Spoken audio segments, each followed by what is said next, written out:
The Old Bookshop. On rainy days, there's a small bookshop in my neighborhood that most people don't even notice.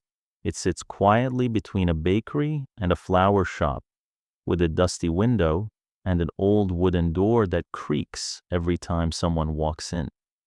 On rainy days, the smell of wet pavement mixes with the scent of old pages, and somehow the whole place feels like a warm memory. One Thursday afternoon, when the rain suddenly poured down, I stepped into the shop to avoid getting soaked.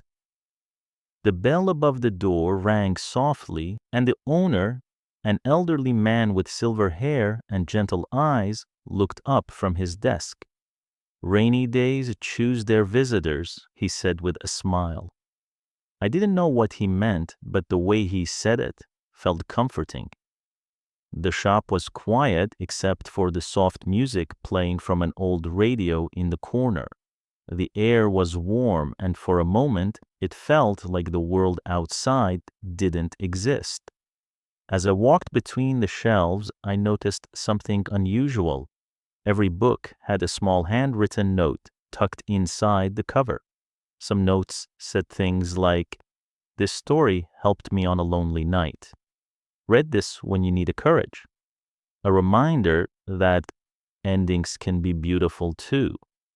I picked up a worn-out blue book, and inside it was a message that stopped me for a moment.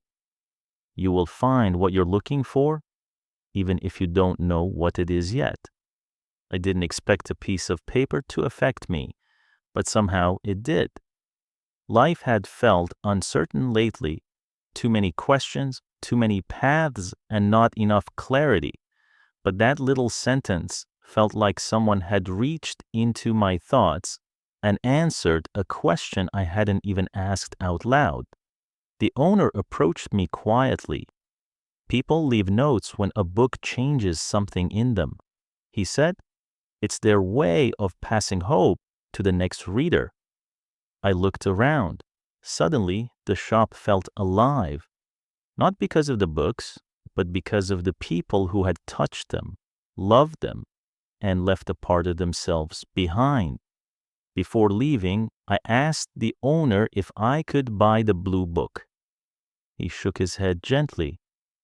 "Some books shouldn't be sold," he said, "but you're welcome to borrow it. Just bring it back when it finishes helping you." I left the shop holding the book close to my chest.